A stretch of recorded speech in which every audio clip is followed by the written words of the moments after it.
Hemos estado en las últimas semanas hablando acerca de cómo vivir vidas cristianas poderosas, victoriosas, bendecidas. Y como hemos venido diciendo, esto no es una especie de suerte, de lotería, ¿no? Que a unos les toca y a otros pobrecitos que no hay manera. Sino que hay unos principios generales que hay que conocer, verdades que hay que conocer y aplicar a nuestro diario vivir. Y esto, ya te digo, no es cuestión de suerte, no es cuestión de decir, bueno, será que porque una persona lleva ya mucho tiempo en el Señor, parece como que ya la victoria es algo que forma parte de su estilo de vida. No tiene nada que ver con el tiempo. De hecho, hay creyentes que llevan muchos años en los caminos del Señor y puede ser que se dé el caso de que todavía no sean victoriosos o vencedores en todas las áreas de su vida. Y después te puedes encontrar con personas que llevan mucho menos tiempo en los caminos del Señor, que puede ser que tengan claro y que las áreas de su vida que en otros creyentes que llevan más tiempo, que ya deberían tal vez de dar ejemplo, pues ya las tienen ellos dominadas, ¿no? Entonces ya te digo, no es cuestión de suerte, no es cuestión de tiempo, es cuestión de conocer la verdad. La verdad, tenemos el texto aquí arriba, os hará libres, pero no solamente conocer la verdad, sino aplicarla. Porque hay gente que sabe mucho, pero luego no practican lo que saben. Y hemos estado viendo en las últimas semanas que hay una lucha, que es la lucha entre la carne y el espíritu. Vimos un poquito más acerca de esto el domingo por la tarde. Y si alguien se ha preguntado, bueno, ¿y esta lucha hasta cuándo va a durar? ¿Hasta cuándo vamos a tener luchas con el carácter, con nosotros mismos, con los problemas y tentaciones de la vida? ¿Hasta cuándo? ¿Será que esto es al principio, primer año? Claro, todo está empezando, todo es nuevo. Ya en el segundo año, un poco menos, y ya a partir del tercero, cuarto, quinto año, ya estas luchas entre carne y espíritu desaparecen completamente. ¿Podríamos dar esa respuesta a una persona que se pregunta cuánto tiempo dura la guerra, la batalla entre la carne y el espíritu? Pues no, sería totalmente incierto, sería falso. Esto no es cuestión de decir, bueno, los primeros años van a ser años duros, difíciles, porque es el tiempo en el que estamos aprendiendo y poniendo la base, el fundamento de nuestra vida, pero luego ya después, olvídate, luego ya a disfrutar, a vivir la vida y ya no hay luchas, ni batallas, ni problemas. No es cierto. Si alguien te ha enseñado o si has escuchado a alguien que predica así, pues no es verdad, porque la batalla, la lucha entre la carne y el espíritu durará toda la vida. ¿Amén? Yo sé que algunos dicen, uy, me cuesta decir amén, pero es así de claro, te va a durar toda la vida.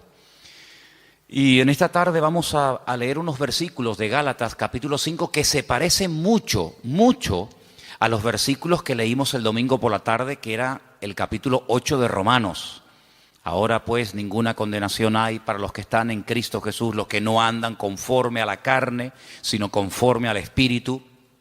Y vimos cómo el capítulo 8 de Romanos, que es un capítulo extraordinario, donde las palabras claves son carne y espíritu, espíritu y carne, aparecen muchas veces con diferentes connotaciones, con diferentes aplicaciones. Ahora cuando comencemos a leer en Gálatas capítulo 5, verso del 16 en adelante, te va a dar la impresión, te va a dar la sensación de que seguimos leyendo la carta de Pablo a los romanos, pero no tiene nada que ver con la carta de Pablo a los romanos. Esta es otra, esta es la carta a los Gálatas. Y voy a comenzar a leer a partir del versículo 16. Digo pues, andad en el Espíritu. Ya esto ya lo había dicho también a los romanos. No satisfagáis los deseos de la carne, porque el deseo de la carne es contra el Espíritu, y el del Espíritu es contra la carne. Y estos se oponen entre sí, para que no hagáis lo que quisierais. Pero si sois guiados por el Espíritu, no estáis bajo la ley. Manifiestas son las obras de la carne. Y ahora usted, si quiere, las puede ir contando para que usted se dé cuenta cuántas manifestaciones diferentes hay de la carne. Lectura que, por cierto, se leyó también el domingo a la tarde, solamente la volvemos a repetir. Las obras de la carne son manifiestas y son adulterio, fornicación, inmundicia, lascivia, idolatría, hechicerías, enemistades, pleitos, celos, iras, contiendas, disensiones, herejías, envidias, homicidios, borracheras, orgías, y no ha terminado la lista, sino que simplemente la acorta y dice, y cosas semejantes a estas, y que hay más, acerca de las cuales os amonesto, como ya os lo he dicho antes, que los que practican tales cosas no heredarán el reino de Dios. Y ahora cambia completamente el tono. Ahora se va al tema del Espíritu y dice, mas el fruto del Espíritu es amor, gozo, paz, paciencia, benignidad, bondad, fe, mansedumbre, templanza. Contra tales cosas no hay ley. Los que son de Cristo han crucificado la carne con sus pasiones y deseos. Si vivimos por el Espíritu, andemos también por el Espíritu. No nos hagamos vanagloriosos e irritándonos unos a otros, envidiándonos unos a otros. Si Pablo nos presenta un panorama muy real. Pablo en ningún momento presenta las iglesias que él pastoreó y fundó en su época como iglesias, como comunidades perfectas, donde no había celos, envidias, no había en definitiva pecado. Claro, si así fuera, nosotros nos sentaría muy mal y nos sentiríamos como los peores cristianos del mundo si leyéramos que los Gálatas, los Corintios, los Filipenses, los Tesalonicenses eran hermanos donde nunca ocurría nada malo, nada negativo, no había envidias, ni peleas, ni celos, ni discrepancias entre los hermanos. Pues nosotros al leer eso, si fuera así, diríamos, Señor, pero qué malos somos. Somos unos pésimos cristianos, porque mira cómo vivían nuestros hermanos del siglo I, sin criticarse, sin tener envidia entre ellos, sin haber competiciones, celos, divisiones, ¿verdad? Sin embargo, el panorama es todo lo contrario. Es todo lo contrario. Mire, si fuéramos a la primera iglesia, a la iglesia primitiva, la iglesia madre, la iglesia de Jerusalén, una iglesia, pues imagínate tú, estaban allí todos los apóstoles, todos los discípulos del Señor, atendiendo, pastoreando la iglesia. De los 12, eran 11, porque uno, todos sabemos que se quitó la vida, Judas, pero el resto estaban allí. Ahí estaba Juan, estaba Tomás, estaba Pedro, estaba Santiago. Así que los mejores maestros, los mejores pastores, testigos presenciales de los milagros y de las enseñanzas del Señor. Algo increíble, una iglesia próspera. Dice la Biblia que no había necesitados entre ellos, no había necesitados. No había gente de clase alta, de clase baja, gente con un poder adquisitivo tremendo, gente que los pobrecitos no tenían ni para comer. Dice que entre ellos no había necesitados. ¿Y cómo solucionaban este problema? Porque en las iglesias hoy en día se ven muchas diferencias. Gente que está muy bien, gente que no está tan bien, gente que le sobra de todo, gente que le falta de todo. Pues ¿cómo es posible que en aquellos tiempos el Señor diga, y está escrito, y esto ha sido inspirado por el Espíritu, lo cual no es ninguna exageración ni mentira, que en la iglesia no había ningún necesitado? Bueno, pues muy fácil, muy fácil. Dice la Biblia que los que tenían mucho vendían, se desprendían de su patrimonio y lo repartían a los que no tenían. Sí, pero bueno, es que eso es lo que dice la Biblia, que los que tenían propiedades, no todos tenían propiedades, evidentemente, pero los que tenían propiedades, los que tenían un patrimonio muy grande, lo vendían y no se lo quedaban para ellos, sino que dice que lo repartían, lo ponían a los pies de los apóstoles y ellos sabían a qué familias y a qué hermanos y cómo y cuándo repartir, de tal manera que dice que no había. De puertas para afuera, en el mundo, en la calle, habría, imagínate tú, mendigos, necesitados, pero dice que en la iglesia no había necesitados entre ellos, sino que todos tenían todas las cosas en común. Entonces, claro, muchas veces la gente dice, pero hermano, las cosas que se leían en la Biblia, aquellos milagros, aquellos acontecimientos tremendos, hoy en día no se ven. Hombre, evidentemente, ¿cómo se van a ver? Si la vida de los cristianos no tiene absolutamente nada que ver, nuestras vidas con eso de la propiedad privada y con eso de la privacidad, etcétera, etcétera, nuestras vidas no tienen nada que ver con la vida que aquella gente llevó, por lo menos durante un tiempo. Y uno dice, una iglesia tan bendecida, con tantas enseñanzas, con los apóstoles, con milagros, porque mira que había milagros allí, milagros que a veces ocurrían hasta sin pedirlos, sin querer. Pedro dice que un día iba al culto y cuando él iba caminando, claro, uno proyecta la sombra y dice que la sombra, ni siquiera imposición de manos, ni oración directa, sino su sombra. Dice que cuando pasaba y caía por encima de los enfermos, eran sanados. La sombra de una persona, la sombra. Eso no lo hemos visto nosotros nunca. Y no sé si alguna vez lo veremos. Pero en aquellos tiempos era normal. Y cuenta la palabra que incluso había gente que vivían lejos, ya un poquito más adelante en los tiempos del apóstol Pablo, cuando ya era un apóstol. Y dice que había personas que vivían lejos, incluso que tenían problemas con demonios terribles, y Pablo se quitaba una prenda de su ropa, un pañuelo o lo que fuera, y se lo mandaban a través de un familiar o de un vecino o de un amigo, y cuando se lo ponían encima aquella persona se sanaba, era liberado. Unas cosas increíbles, ¿no? Increíbles. Multitudes se convertían, un día 3.000, otro día 5.000, los cultos de oración eran diarios, dice que todos los días subían a la hora tercera, a las 3 de la tarde, la hora de más calor, pues no había siesta, sino la siesta era culto de oración todos los días. Iban a entrar a la iglesia y la gente pedía y oraban por ellos y ya entraba. Imagínate tú, empezar el culto ya con sanidades y milagros y aún no había empezado el culto. Una iglesia increíble.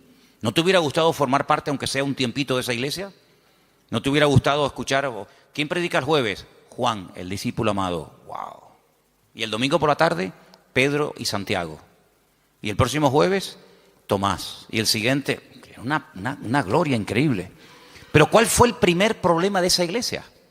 ¿Cuál fue el primer problema? ¿Económico? No, porque no tenían problemas económicos. Porque ya ellos sabían cómo solucionar los problemas internos de la iglesia. Ellos sabían perfectamente, oye, no llega para tal. Pues no pasa nada, si no llega, yo tengo una casa, la vendo, pum, y con eso se paga no sé qué. Oye, que ahora no tenemos para no sé qué. No pasa nada, tengo un terreno. Ellos sabían perfectamente cómo solucionar los problemas económicos.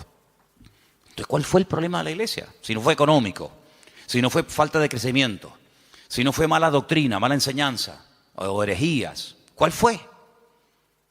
Murmuración. ¿Cómo? ¿Pero cómo se pueden murmurar? ¿Cómo se pueden criticar unos a otros los hermanos en semejante iglesia? ¿Y por qué murmuraron? Porque cuando llegaba la hora de la comida, que por cierto, comían todos juntos porque era una especie de gran comunidad, pues no sé, dice que las viudas que eran de origen judío, parece, no sé si es algo que realmente era así, pues eran criticadas por otras viudas que dicen, mira, ella le has puesto 2 chuletas, a mí me has puesto una sola. Yo veo en el plato de ella que le has puesto 3 papas, a mí me has puesto 2, y las de ella son muy grandes, las mías son muy chiquititas.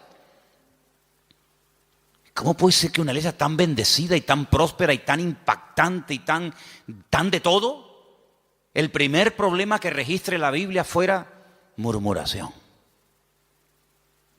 Pues ese fue el primer problema de la congregación. Y de ahí nace la idea de nombrar diáconos, ayudantes, colaboradores, que cuando llegue la hora de la comida, pues ellos sean los que distribuyan y se evite este problema en la congregación, porque no vamos a permitir que por la comida y por la murmuración se frene el avance y se estropee el buen ambiente espiritual que hasta hoy hemos tenido. Y entonces dijeron, vamos a nombrar 7 hermanos de confianza, 7 hermanos que los vamos a poner como diáconos, que se van a encargar a partir de hoy de solucionar este tema. Porque nosotros no nos vamos a poner ahora a servir las mesas. Lo nuestro es otra cosa. Lo nuestro es la palabra, la oración, tener comunión con el Señor, atender espiritualmente al pueblo. Pero ahora si nos vamos a poner a dar de comida a miles y a miles de personas, se nos va el día en esto y al final no cumplimos con lo que teníamos que cumplir. Pero claro, pusieron unos requisitos. Dice que tenían que ser hombres llenos del Espíritu Santo, de fe y de buen testimonio y sabiduría, para servir las mesas. Pues si eso eran los requisitos de los diáconos, ¿cómo tenían que ser los apóstoles y los pastores en aquella época? Yo creo que muchos de los que somos pastores hoy en día no podríamos ser ni diáconos en la iglesia primitiva, porque ponían el listón tan alto, era algo tan elevado que pedían para que una persona pudiera atender las mesas, que tú imagínate lo que tenían que pedir para ser pastor. Algo realmente increíble. Así que vemos que el problema de la carne y del espíritu Ya surgió en el seno de la primera iglesia, en la iglesia primitiva. Imagínate 2000 años después. Imagínate 2000 años después. Si viendo y viviendo en aquel tiempo y en aquel ambiente y aquella atmósfera de gloria, de bendición, de un mover de Dios espectacular, donde todo lo que ocurría era genuino. Las cifras que se dan no son aumentadas, no se estiran las cifras. Bueno, eran 200 los que se convirtieron, pero tú pones ahí 5000. No. Todo era genuino, los milagros eran genuinos, las sanidades eran genuinas. Todo lo que ocurría era genuino, no eran cifras evangelásticas. Eran cifras genuinas, milagros realmente del Señor. Si eso ya ocurría en aquella época, imagínate hoy en día cuando nuestro nivel de santidad, nuestro nivel de espiritualidad no tiene absolutamente nada que ver con el de nuestros hermanos de los primeros siglos de la era cristiana. Entonces vemos que el problema dentro de la iglesia fue la carnalidad. Ahora, oraba y le pedía al Señor, Señor, tiene que haber algún cuadro, tiene que haber algún pasaje en la Biblia para que este tema que estamos tratando últimamente de la carne y del espíritu, de vivir en victoria o vivir en derrota, nos resulte lo suficientemente gráfico como para captar lo que más o menos quiere decir la Biblia cuando habla de la lucha continua entre la carne y el espíritu. Y hay un pasaje extraordinario. Hay un pasaje increíble y lo vamos a leer esta tarde y vais a ver cómo al entender ese pasaje vais a poder entender mucho más lo que me refiero cuando hablo de la carne y del espíritu. Vamos al primer libro de la Biblia, al primero, que se llama Génesis, capítulo 25. En Génesis capítulo 25 vamos a leer una historia muy conocida, pero de la cual vamos a extraer muchísimas lecciones para poder entender mejor la lucha entre la carne y el espíritu. Génesis capítulo 25, voy a leer a partir del versículo 19. ¿Lo tienen, hermanos? Muy bien. Dice así la palabra del Señor, presta atención, hermano. Estos son los descendientes de Isaac, hijo de Abraham. Abraham engendró a Isaac. Y era Isaac de 40 años cuando tomó por mujer a Rebeca, hija de Betuel, arameo de Padán Aram, hermana de Labán, arameo. ¿Cuántos datos en un solo versículo? La edad, el nombre del padre, el nombre del hermano, un montón de datos, todos muy importantes.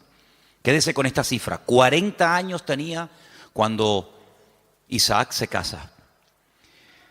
Y entonces dice en el versículo 21, y oró Isaac al Señor por su mujer, que era estéril, y lo aceptó el Señor y concibió Rebeca, su mujer. Y los hijos luchaban dentro de ella y dijo, si es así, ¿para qué vivo yo? Y se fue a consultar al Señor. Y el Señor le respondió y le dijo, 2 naciones hay en tu seno y 2 pueblos serán divididos desde tus entrañas. El uno será más fuerte que el otro y el mayor servirá al menor. Esa es la palabra que el Señor le da a esta mujer atormentada. Esta mujer que lo está pasando realmente mal, porque tiene una batalla, tiene una guerra dentro de su vientre. Entonces ella dice, Señor, si estar embarazada es esto, yo no quiero vivir. Yo no quiero seguir adelante con este embarazo. Quítame la vida. Y entonces ella se va y se refugia en el Señor y le dice, Señor, explícame qué es lo que aquí está pasando. Seguramente ella habrá hablado con otras mujeres. Incluso a lo mejor, vete tú a saber, con alguna mujer que también estaba embarazada como ella en aquel tiempo. Y seguramente alguna le habrá dicho, oye, pues yo no sé, yo no te entiendo porque a mí no me está pasando nada de lo que tú estás diciendo. Entonces ella cuando se va a consultar con el Señor no es porque está un poquito mareada y tiene vómitos por la mañana temprano cuando se levanta y pierde el equilibrio y está cansada. No, ella está harta. Ella lo está pasando francamente mal. Pero va a consultar, va a buscar palabra de Dios. No va a quejarse, no va puerta por puerta, sino que ella va al único que le puede decir qué es lo que está pasando. Ella va al Señor y desahoga su alma delante del Señor, y el Señor le habla y le da una palabra tremenda. Mira, no llevas uno, llevas dos. Y son dos pueblos. Y están peleándose desde tu vientre. Y siempre será así. Y el mayor servirá al menor. Y entonces ya ella más o menos entiende qué es lo que está pasando. Seguimos. Versículo 24. Cuando se cumplieron los días para dar a luz, he aquí había gemelos en su vientre. Ya se lo había dicho el Señor, que había dos, no uno. Luego, aquí vemos que la primera parte de la palabra, no llevas uno, sino llevas dos, se está cumpliendo. Cuando ella vio salir uno y vio salir al otro, ella seguramente habrá recordado lo que el Señor le había dicho. Dos, llevas dos, no uno, dos. Luego, si la primera parte de la palabra se ha cumplido, prepárate porque la segunda también se va a cumplir. ¿Cuál es? Que se van a llevar como el perro y el gato. Que el mayor va a terminar sirviendo al menor. Que están divididos, enfrentados, peleados desde el vientre, ya están peleándose. Imagínate cuando sean grandes. Entonces dice en el versículo 25 que salió el primero. Dice rubio, ahora hablaremos acerca de eso. Y era todo velludo, como una pelliza. Y llamaron su nombre Esaú. Fíjate que en el versículo 25 dice, y salió el primero. Ahora tendría que decir el siguiente versículo, y salió el segundo, ¿sí o no?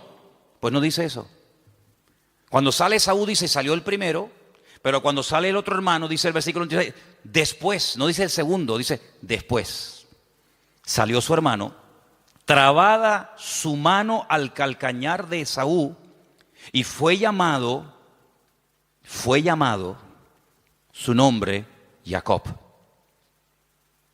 Y era Isaac de edad de 60 años cuando ella los dio a luz.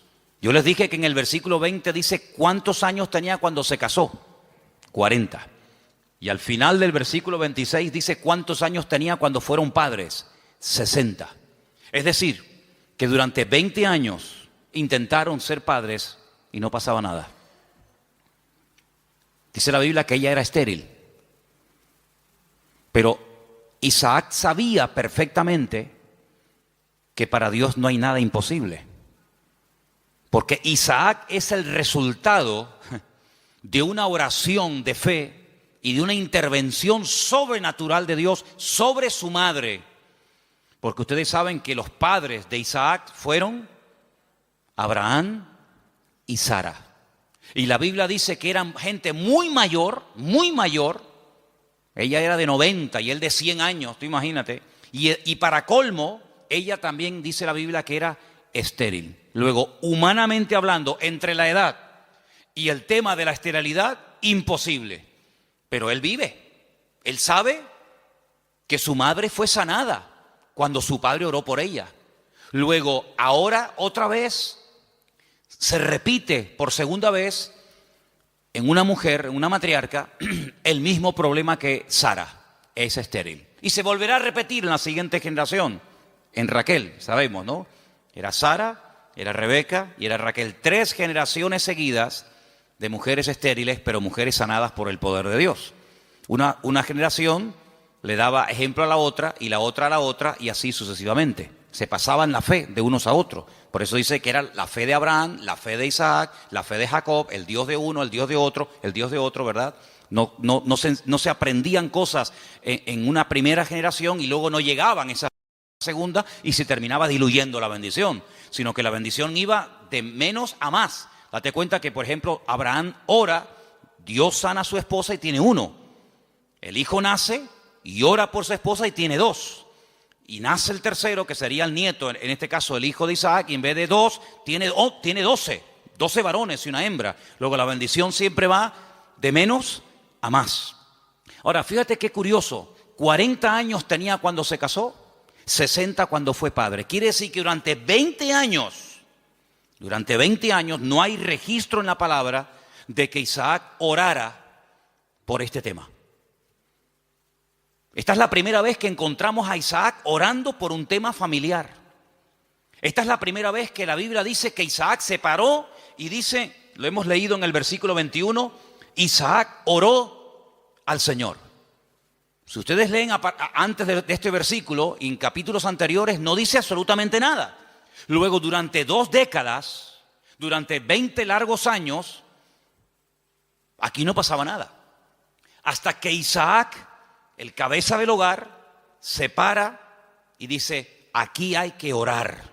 Pero el texto que estamos leyendo esta tarde me llama mucho la atención porque cuando dice en el versículo 21 y oró, esa palabra vayetar significa oró insistentemente, porfiadamente.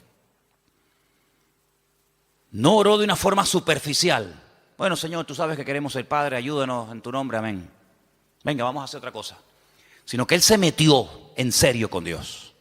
Él dijo, aquí hay un problema. Curioso que no dice que su esposa también oró con él, sino dice que él se puso enfrente de ella a orar por ella. Eso es muy curioso. Él tomó autoridad y dijo, bueno, a lo mejor tú ya te has resignado a no ser madre. Pero dice que él se paró frente a ella y él oró fervientemente. Bueno, por ahí hay un versículo en Santiago que dice que la oración del justo puede mucho. No dice así, me equivoqué, perdón. La oración eficaz del justo puede mucho. Corregí porque no es lo mismo decir que la oración del justo puede mucho que decir que la oración eficaz del justo puede mucho.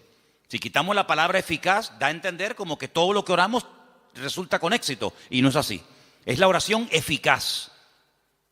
Algún día hablaremos de cómo se arma, cómo se construye, cómo se hace una oración eficaz. Porque hay gente que dice, es que yo oro y yo no veo resultados. Y yo pido, pero llevo 20 años y yo no veo.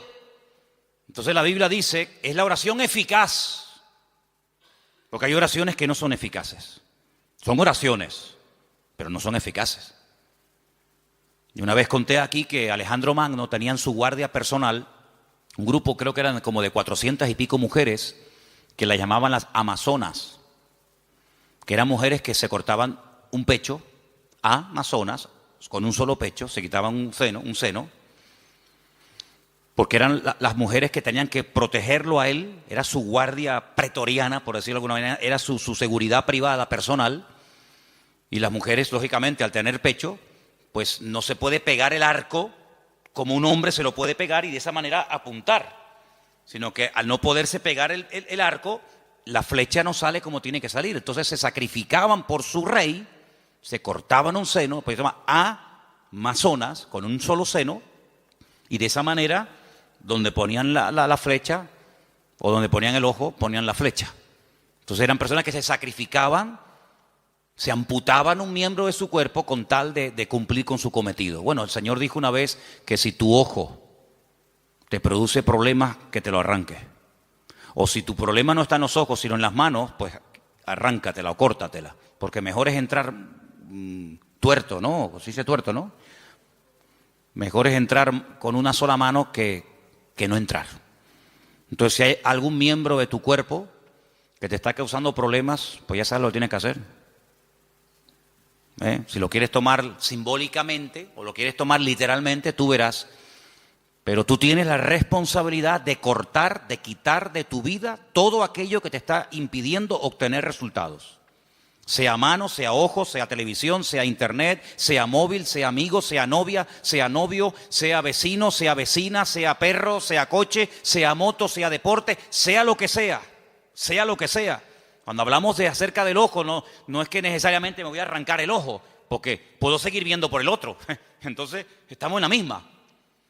Sino es todo lo que entra, porque dice la Biblia en Eclesiastés, cuando describe el cuerpo humano, ustedes saben que hay una descripción del cuerpo humano desde la cabeza hasta la coronilla, desde la coronilla hasta la planta de los pies. Cuando él llega a la parte de la visión, él dice que son las ventanas. Las ventanas. Y el Señor dijo, si tu ojo es bueno, Si lo que tú ves, si lo que entra por las ventanas es bueno, todo tu cuerpo estará lleno de luz. Pero si tú abres la ventana, que son los ojos son las ventanas del alma. Con el alma tú la alimentas con lo que ves. La carne se alimenta con lo que ves. De hecho, lo que ves es lo que después la carne desea. Entonces, de ahí viene el refrán, ojos que no ven, corazón que no siente, ¿verdad? Entonces, cuando tú tienes las ventanas abiertas, pues tienes que saber seleccionar, porque hay cosas que mejor no verlas. Exactamente es con la mano. La mano es, digamos, el miembro que habla acerca de lo que hacemos. Los ojos lo que miramos, lo que deseamos, lo que anhelamos, donde ponemos la visión, que después nos lleva a la acción, de la visión a la acción. Pero la mano representa la acción en sí misma. Hacemos con las manos. Cristo sanaba a los enfermos con las manos, tocaba a los enfermos, multiplicaba los panes y los peces. Las manos son, digamos, el medio, hablando de una forma simbólica de lo que hacemos, de lo que ejecutamos. Entonces, si lo que estás haciendo o lo que estás viendo, lo que está entrando en definitiva en tu mente y lo que posteriormente sale te está causando problemas, tienes que tomar medidas preventivas primero. Si ya no funcionan las medidas preventivas, entonces otro tipo de medidas, pero lo que no puede ser es que la carne esté superando la vida en el espíritu, porque dice la Biblia que los que viven en la carne no pueden agradar a Dios. Y los que son guiados según la carne van a la muerte, a la destrucción. Por lo tanto, hay esa lucha que vemos desde el vientre de la madre de esta mujer, de Rebeca, con estos dos hijos. Ahora, después dice, en el mismo versículo 21, cuando yo he dicho vayetar, significa orar porfiadamente, insistentemente, en el mismo versículo, cuando dice, y aceptó el Señor, ¿lo veis? Es la misma palabra, pero se pronuncia de una forma diferente, vayater. Vayater, vayatar, vayater. Se escribe igual, pero las vocales se ponen diferentes. ¿Y saben lo que significa eso? Aquí se ha traducido por aceptó el Señor. Aceptó el Señor. Significa que convenció a Dios. Dicho de otra forma, Dios se dejó convencer por la oración de Isaac. Es increíble. Dios se dejó convencer. A ver, ¿qué quieres? Presenta argumentos. Preséntame argumentos. ¿Por qué quieres ser padre? No tenemos la oración de Isaac. Solamente tenemos el hecho de que oró Isaac al Señor y el Señor dijo, está bien. Pero la oración que hizo Isaac al Señor, qué pena, no la tenemos. ¿Te hubiera gustado que estuviera ahí? Algún día cuando lleguemos a la gloria decir, oye Isaac, ¿puedo hablar contigo un segundito?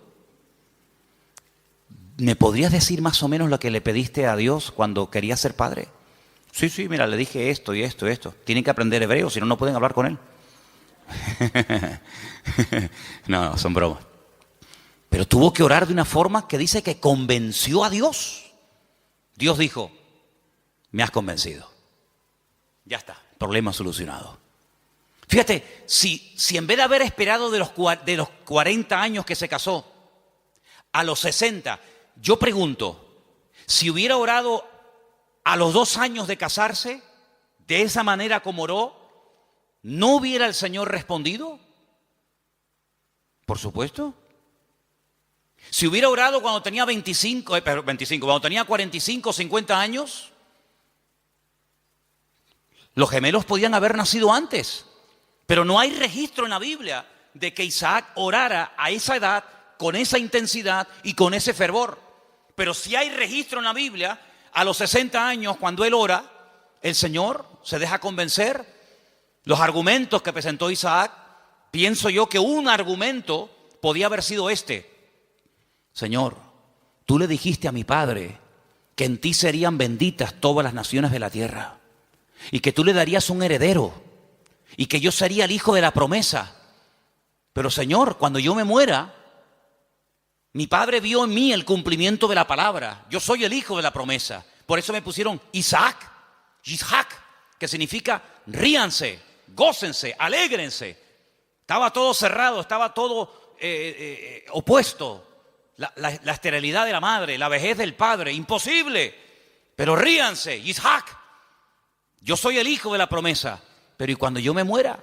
Se acabó la risa, se acabó la alegría. Cuando yo y mi mujer nos muramos, ya no hay continuidad. La bendición nació y murió con nosotros. ¿Cómo puede ser esto? Señor, dame hijos para que siga la bendición. Y ahí presenta argumentos.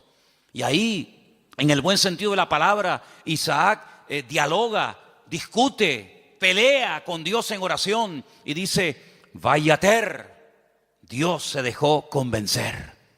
Estoy de acuerdo, Isaac, perfecto. Tu mujer a partir de ahora quedará embarazada. Qué tremendo, ¿eh? Qué tremendo. Si nos tomáramos más en serio, no solo la oración, sino cómo oramos, qué diferente sería nuestra vida, ¿sí o no? A veces no tenemos suficiente fe. Yo sé que la fe la tenemos que poner en el Señor, eso lo tengo más claro que el agua.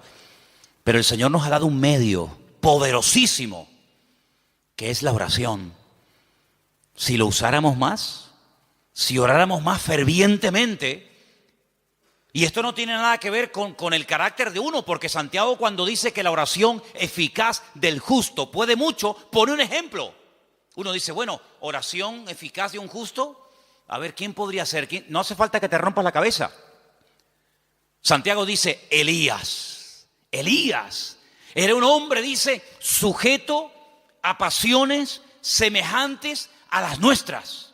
Cuando se enfadaba Elías, hermano, sal corriendo, Sal corriendo, que cuando éste se enfada, ora a Dios, te cae una llama de fuego encima y te fulmina, Estaban un día en lo alto de una montaña y el rey dice, llámenme al profeta. Y llega un capitán con sus soldados y le dice, varón de Dios. Así como no le gustó mucho el tonito, ¿no? No le gustó mucho la forma tal vez como se lo dijo. Y Elías se le queda mirando y le dice, varón de Dios, ¿no? Así como con rintintín. Si yo soy varón de Dios, que quede bien claro y que caiga fuego del cielo y lo hace. Los calcinó a los 50. Hicieron un asado ese día ahí en medio del campo. Al día siguiente el rey dice, bueno, esto habrá sido, no sé, una casualidad. Venga, vayan a buscarme a ese hombre. Varón de Dios, venga, date prisa. Sí, si yo soy varón de Dios, que quede bien claro. ¡Fum! Ya van 100. Un olor a carne en la atmósfera había terrible, ¿no? Tercer grupo, vayan a buscarme a ese hombre. Cuando llega el tercero se tira a tierra y dice, gran varón de Dios, ten misericordia de mí, por favor, no me quemes. Te pido, te suplico. Así me gusta. Ahí se baja Elías. Así era Elías, amigo. Así era Elías. Alguien dijo en cierta ocasión que si el Señor no se lleva en un carro de fuego a Elías, le prende fuego a todo el país.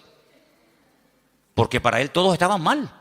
Claro, para él todos estaban mal. En un día, mató a 100 soldados.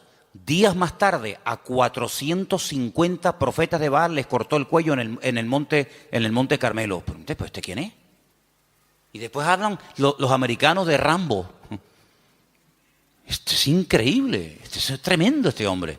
El Señor se lo tuvo que llevar con él. Pero mira, era un hombre que se desanimaba, ¿sí o no? Señor, quítame la vida, estoy harto, me siento solo, este no es mi sitio, no sé qué, orando tonterías. Una mujer le dice, mañana como no ponga tu cabeza en un plato, como tú pusiste en un plato la cabeza de mis profetas, y sale corriendo por miedo a una mujer. Claro, si Elías era tremendo, ¿cómo tenía que ser esta mujer? Porque para salir corriendo desde allí hasta donde fue corriendo. Pero dice que era un hombre sujeto a pasiones semejantes a las nuestras. Se enfadaba, se desanimaba, se deprimía, oraba tonterías.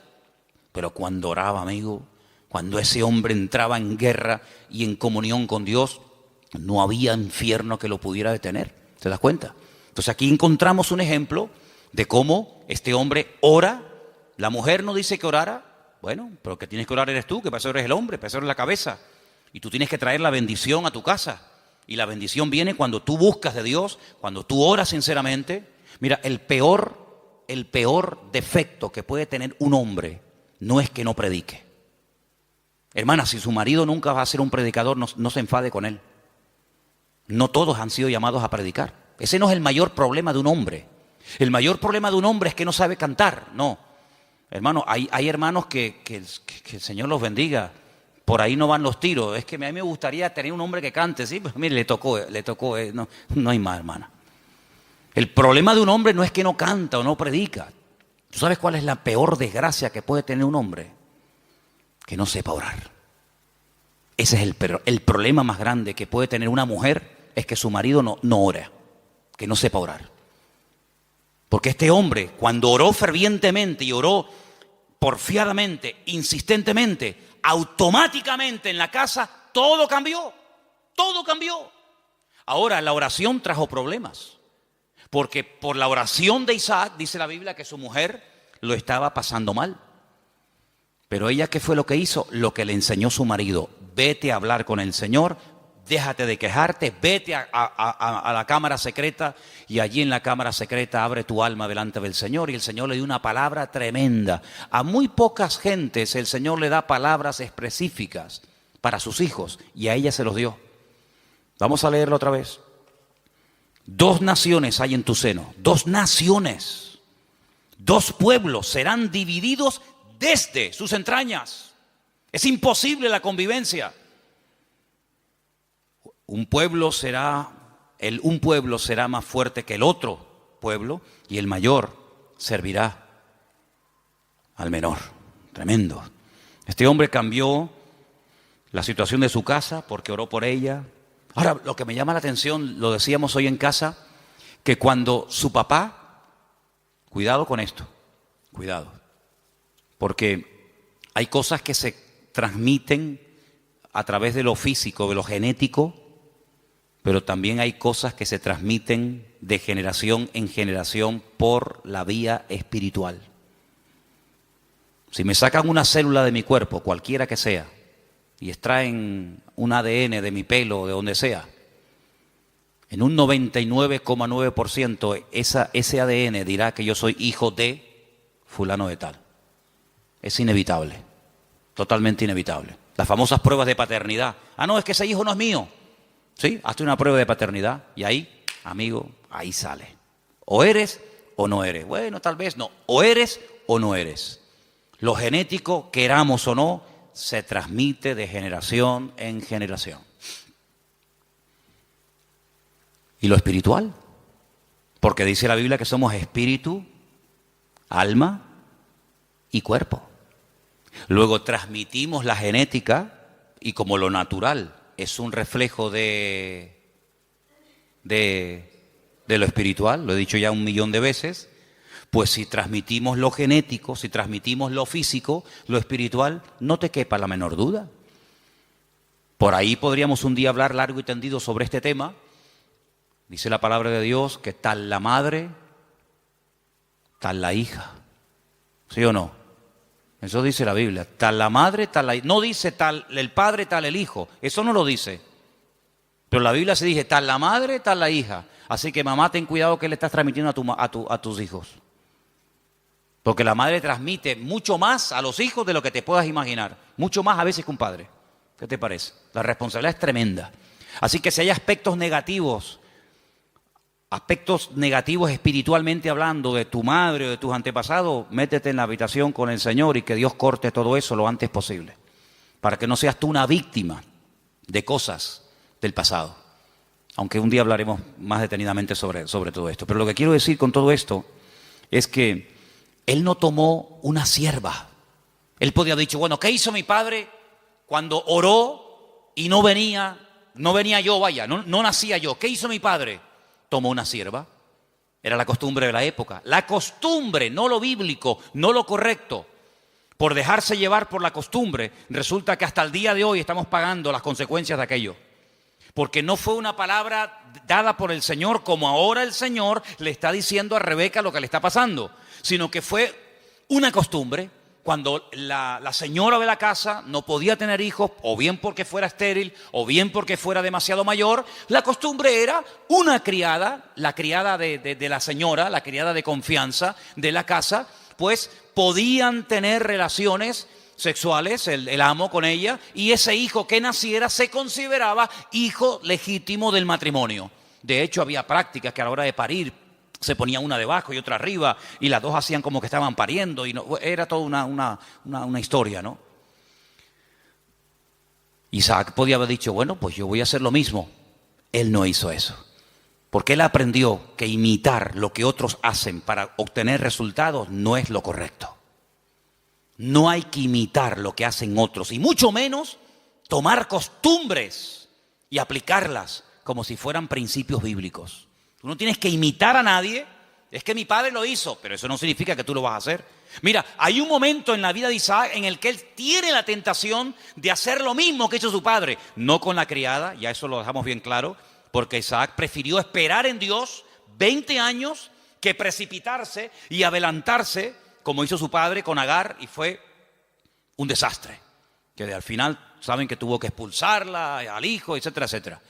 Pero hay un momento en el que él quiere bajar a Egipto, porque su papá bajó a Egipto. Y entonces el Señor lo para y le dice, no, tú no bajas a Egipto. Entonces no tengas la tendencia de imitar, de copiar, de hacer lo que otros hacen, porque en ese caso le resultó favorable o tuvo algún éxito o tuvo alguna bendición. Dios no es un Dios de métodos, es un Dios de principios. ¿Cuántos dicen amén? Usted no tiene que imitar, no es que, es como por ejemplo, usted sabe que cuando hay una persona enferma, siempre hay alguien que se te acerca a decirte lo que tienes que tomar. Cuando hace poco tenía la garganta mal, me afectó un poco la garganta, si yo me hubiera tomado todo lo que me dijeron, me hubieran envenenado. Me hubieran envenenado. No, tienes que tomarte tomillo con un poco de orégano y con una cuchara y una yema de huevo. Al rato venía otro. No, lo que tú tienes que hacer es tomarte gárgaras de limón con miel por la mañana. Venía otra. No, lo tienes que hacer de una infusión de jengibre. Si yo llego a mezclar todo eso, estaría muerto. Porque todos tenemos siempre la tendencia de decir a los demás lo que tienen que hacer. Y aquí vemos algo muy importante. Isaac dijo, mi padre hizo mal. Pero yo no voy a imitar a mi padre. Yo voy a orar al Señor, y aunque seguramente Isaac tenía muchas criadas y muchas siervas, yo no voy a hacer eso. Y eso se lo transmitió a su mujer, de tal manera que ella, cuando está mal, lo que hace es lo que su marido le ha enseñado. Vete a orar y el Señor te dirá lo que tienes que hacer. ¿Cuántos dicen amén? Tremendo, este pasaje me gusta muchísimo. Así que no toma el ejemplo de su padre, pero ahora vamos al versículo donde dice que los hijos luchaban dentro de ella. Dentro de ella. Hay otra versión que dice se agitaban. Hay una palabra un poquito extraña en hebreo que es vayitrosasú, algo así, que viene de la raíz ratz, que significa correr, destrozar, aplastar. Se estaban matando los hermanos en el vientre de la madre. No es que decía, échate un poquito para allá, como por las noches, ¿no? Cuando estamos durmiendo, sobre todo cuando hay calor, ¿no? Los matrimonios, cuando hay calor, que dice, échate para allá. Cuando hace frío, dice, échate para acá. No es que quedamos, para allá o para acá, depende de la estación. Échate para allá, échate para acá. No es que estaban ahí incómodos, ¿no? ¿Verdad? Sino que se estaban matando. Querían salir los dos antes de tiempo. Se estaban aplastando, se estaban dando una cuerada entre ellos tremenda. Ahora tú imagínate tener dos, si ya uno es complicado, imagínate tener dos que se están matando y peleando el uno al otro. Bueno, el otro día me contaron algo, yo no sé si era verdad o no, pero dice que una madre embarazada denunció a su hijo antes de nacer, porque le estaba dando un mal embarazo. Lo denunció. Y dice que un juez aceptó la denuncia y que cuando salga niño, no sé, lo llevarán a comisaría o le pondrán las esposas, yo no sé.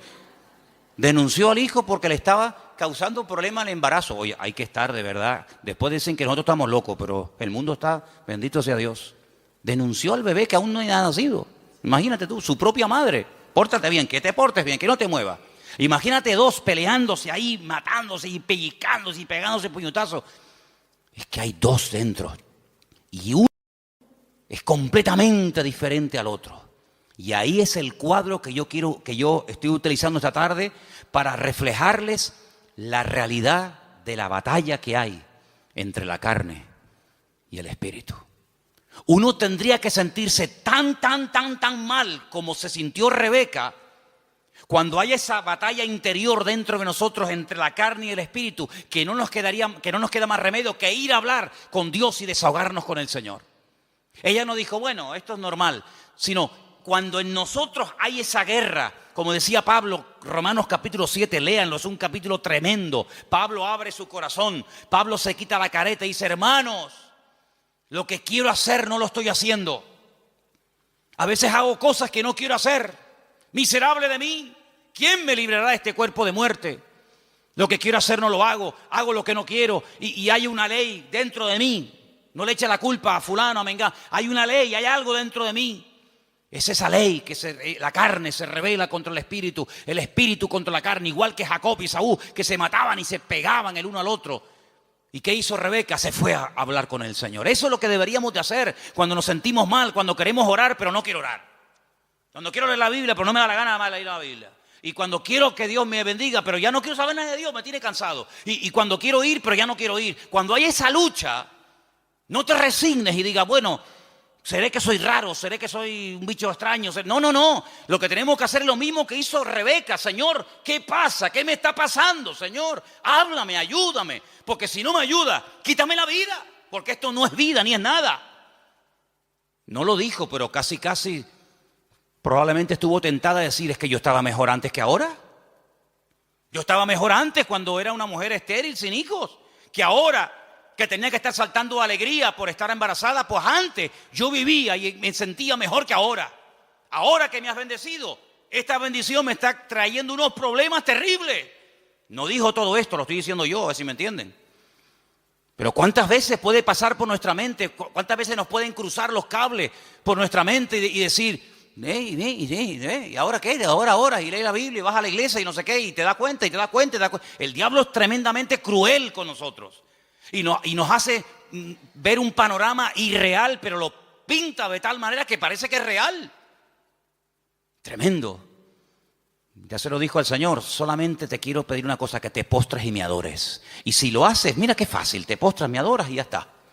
Te doy todos los reinos de la tierra. Y el diablo lo que quiere, detrás de toda tentación, detrás de todo ataque, siempre está lo mismo. Claudica, tira la toalla, ríndete. ¿Y qué es rendirse? Es darle la razón al diablo.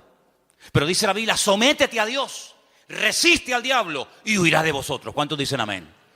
No dice, no, yo me someto a Dios y el diablo huye. Es que no dice eso. Como tú te estés montando una vida cristiana diferente a los principios que dice la palabra, te vas a llevar cada palo, te vas a llevar cada desilusión, porque ves que haces cosas y no funcionan. Y no hay nada peor que hacer algo y ver que no funciona y te enfadas con Dios. Someteos a Dios, someterse a Dios. ¿Qué es someterse a Dios? Habrá que explicar a estas alturas lo que es someterse a Dios. Hermano, rendirse a Dios sin condiciones. Es que yo siento, es que yo creo, es que a mí me parece, es que yo haría. Someterse, rendirse. Tú has perdido la guerra, el que manda soy yo. No me digas a mí dónde tienes que vivir, cómo tengo que vestirte, cómo tengo que tratar, porque tú te has rendido. El que he ganado soy yo, y el que gana la guerra le dice al vencido cómo tienen que hacerse las cosas. No me vengas a poner condiciones. Someterse a Dios, rendirse a Dios. Ya no vivo yo. Muy bien, perfecto. Ahora que te has sometido, ahora que te has rendido, ahora puedes resistir. ¿A quién? Al diablo. Y huirá, tiempo futuro, huirá. Pero no me dices cuándo, no. Te digo el presente, sométete, resiste, tiempo presente. Y en futuro, la victoria, huirá. Es decir, si tú te has sometido a Dios, tú sabrás, yo no sé. Si tú te estás sometiendo a Dios diariamente, porque no es que me sometí el domingo pasado y durante toda la semana hago lo que me da la gana. No, me someto el lunes, me someto el martes, me someto el miércoles, me someto cada día, cada instante de mi vida. Si yo me estoy sometiendo, yo tengo que resistir el lunes, el martes, el miércoles. Y si no se ha solucionado el problema, si no ha huido el enemigo, si no se ve un rayo de luz en el horizonte, ¿qué hago? Pues quiere decir que tienes que seguir sometiéndote a Dios y resistiendo. Sometiéndote y resistiendo. ¿Hasta cuándo? Hasta que huya. Ese es el objetivo, hacer huir al enemigo, ¿sí o no? Cuando tú te montas en un avión, imagínate que te vas de aquí a Madrid y por el camino dice, señorita, una preguntita por favor. ¿Estas turbulencias es normal? Sí, sí, es normal. ¿No me podría dejar usted a mí por el camino, por favor? ¿Cómo? ¿Cuánto tarda esto? 2 horas y media. ¿2 horas y media? No, yo no. No, dígale al chofer que en la próxima parada me bajo. Menos mal que no hay timbre en los aviones. Si hubiera timbre, ¿cuántas veces le darían la paliza al pobre piloto? Para, aquí me quedo. No, tú tienes que llegar hasta el final, porque tú saliste de un sitio para llegar a otro. Y en la vida cristiana no hay paradas intermedias. Saliste y no volváis atrás, dice la Biblia. El Señor le dijo al pueblo de Israel, no hagan otra vez nunca este camino de vuelta. Yo los he sacado de allí para llevarlos a la tierra de prometida, la tierra que fluye leche y miel. No se les ocurra nunca más, ni a ustedes, ni a vuestros descendientes, hacer el camino de vuelta a Egipto, porque no hay marcha atrás. Y en la vida cristiana dice que el que pone la mano en el arado no puede mirar atrás, porque si pongo la mirada atrás, el surco no sale derecho, sale todo torcido, y eso es un desastre, es un desastre. Por lo tanto, vemos en este pasaje que se oró, se obtuvo resultados, pero lo que queremos hablar con todo esto es de la diferencia de Esaú y de Jacob, para después darnos cuenta de lo que es la carne y de lo que es el espíritu. Serían divididos, separados, enfrentados desde el vientre de su madre. Es decir, convivencia cero, imposible. Cuando hace años, ¿se acuerdan los que estaban? Algunos todavía no saben esto, pero cuando estábamos en el puerto de la Cruz y en una de las casas que hay allí, ¿se acuerdan ustedes que vinieron aquellos santeros? Eran cubanos, total, ¿qué más da? Pero eran cubanos. Hubieran sido japoneses, pues digo, santeros japoneses, aunque nunca me imagino un santero japonés, pero bueno. Vinieron aquellos santeros japoneses y lo primero que me dijeron el primer día, dice, venimos a por ti, por tu casa, por tu iglesia, por tu ministerio, vamos a destruirte. Ya. Yo miré así para que no hubiera ningún hermano y me escuchara. Porque algunos cuando a lo mejor vieron a Cristo volcar las mesas y se sacó el cinturón, dijeron, ¡ah! El Señor se enfadó. Sí, se enfadó, porque hay momentos para enfadarse. Entonces el Señor volcó las mesas y lo volcó correctamente. No se equivocó. ¿Ustedes creen que se equivocó el Señor? Lo hizo todo perfecto. Pues yo le dije aquello, digo, ay amigo, ustedes no saben dónde han caído. Y una serie de cosas más. Entramos en guerra. Claro, entramos en guerra. Mataron palomas. Me iba por las mañanas allí, tenían todo el patio lleno de huevos, de plumas, de sangre, un pavo degollado, velas negras, cocos, no sé qué. Y yo digo, tú sigue haciendo lo que quieras. Sí, haz lo que quieras. Como si quieres matar una piara de cochinos aquí en el patio, me da exactamente igual. Y el Señor me dio una palabra orando una noche en el muro allí en Jerusalén. Y me dijo, de aquí a poco se irán y no los verás nunca más.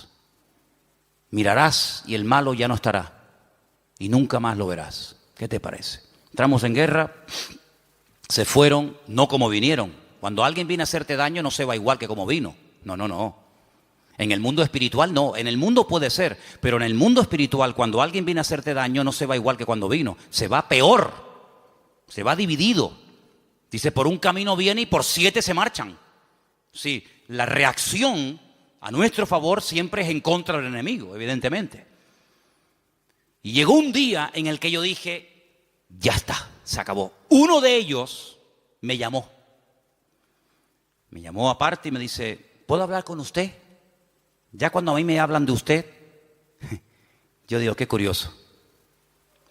Ya me habló de usted.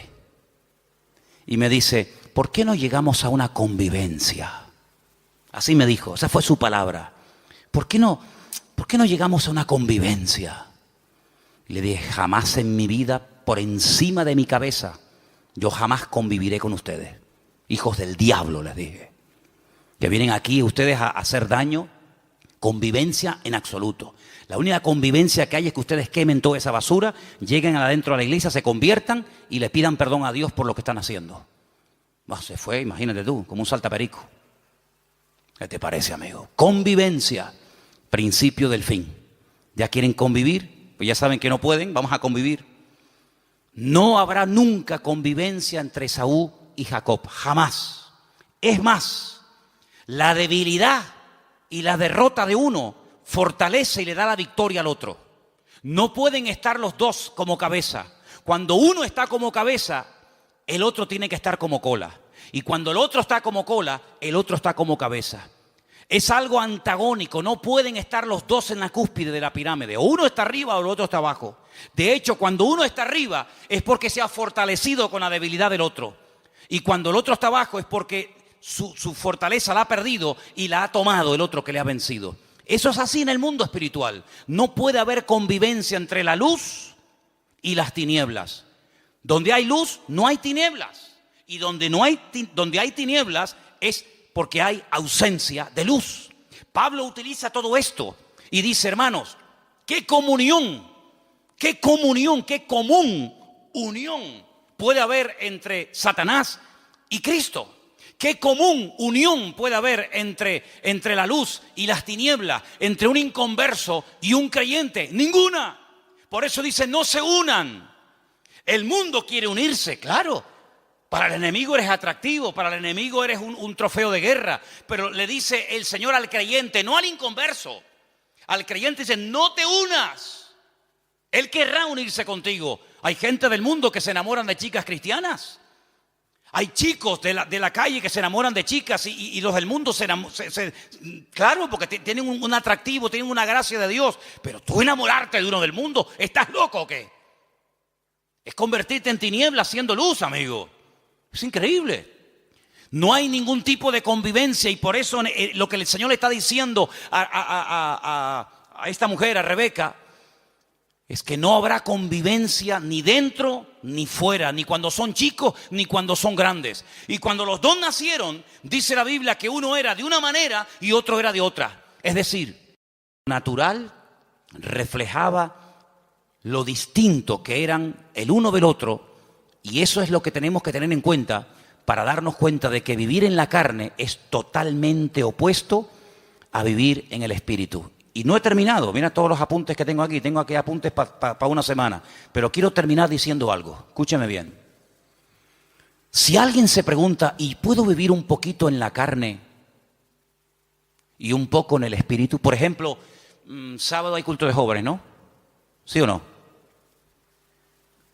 Bueno, pues el sábado canto, oro, alabo a Dios. El domingo también, porque hay culto, entonces tengo que portar bien. No puedo comportarme mal, ni decir palabrotas, ni... Sábado y domingo está bien, total. Pero claro, ya el lunes, el martes que no hay culto, el miércoles que no hay culto, entonces no has entendido nada. Porque no se puede convivir, no se puede vivir en la carne y en el espíritu. Hubo un hombre en la iglesia de Corinto que estaba dentro de la iglesia, dentro del cuerpo de Cristo, pero estaba viviendo en la carne. ¿Sabéis el caso, no?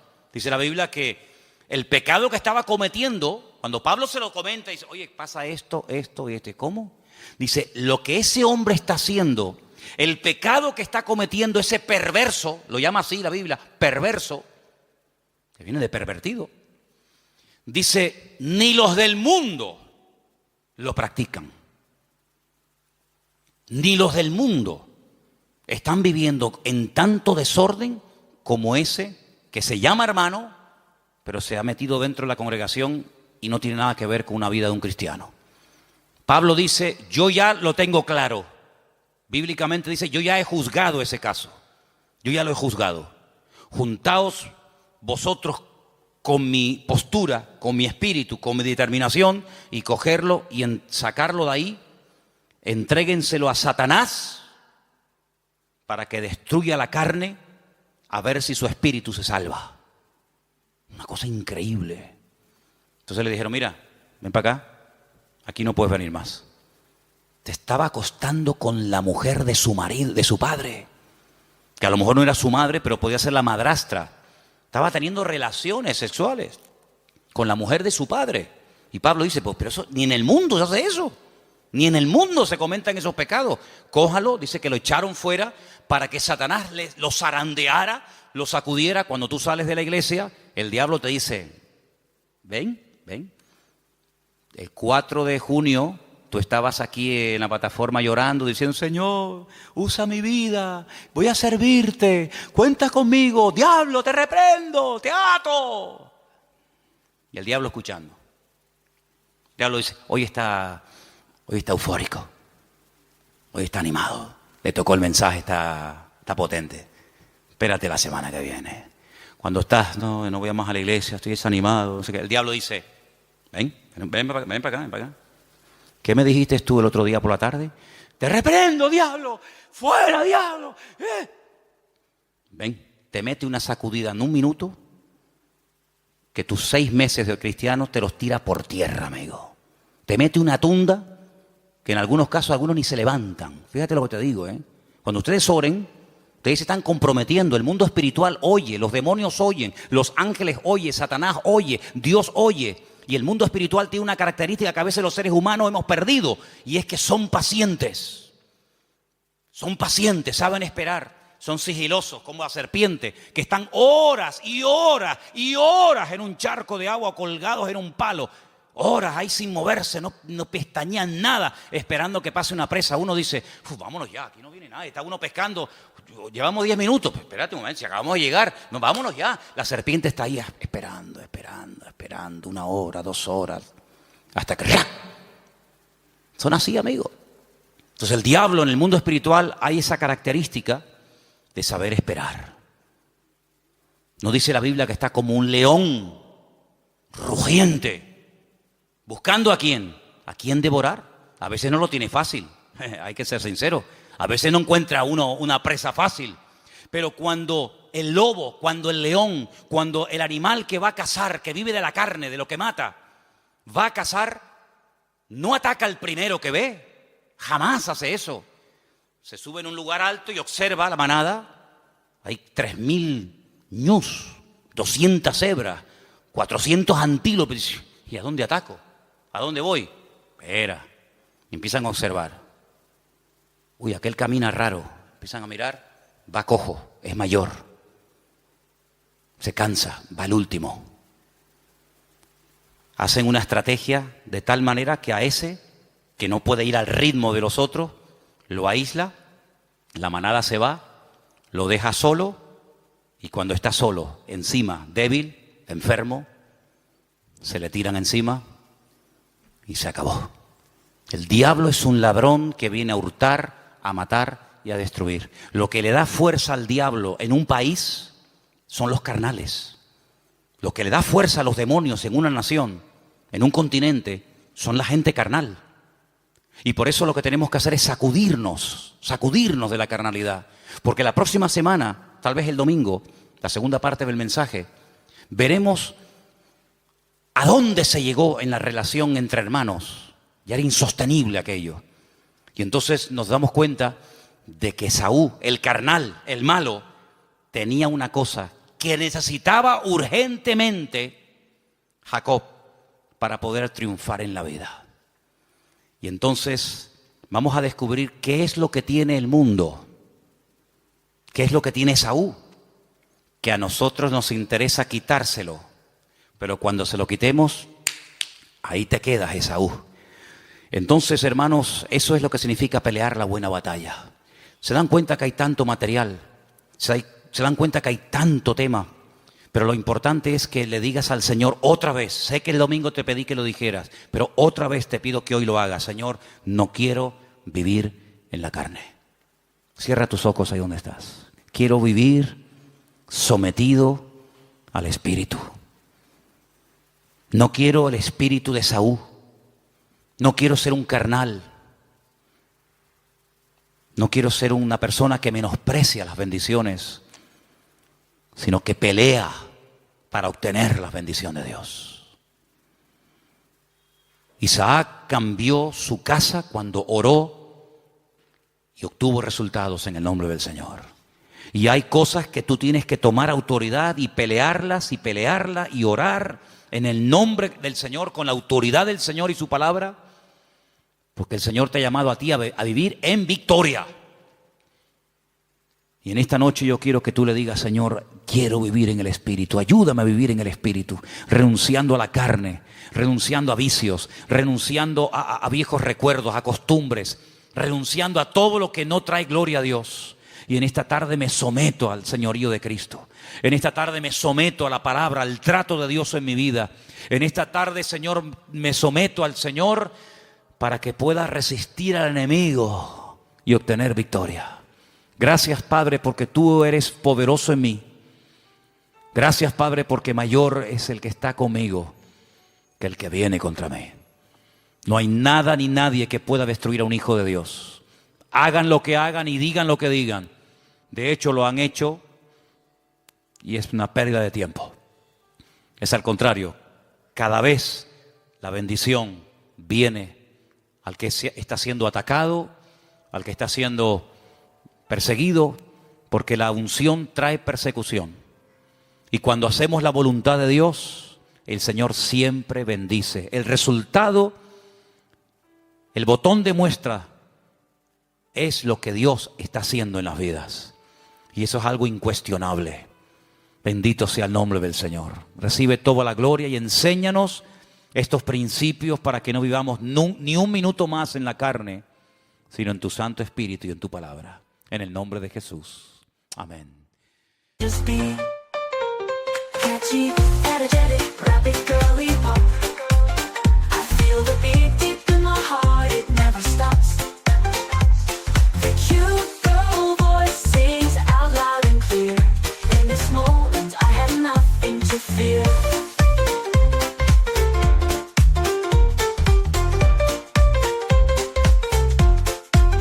We're singing, we're dancing, we're living the dream. The music surrounds us like a warm sunbeam. Together we're stronger, together we're free. In this world of melodies we can just be. But in our hearts it will forever stay. The piano, the drums, the strings, the synthesizer. This world of music will return.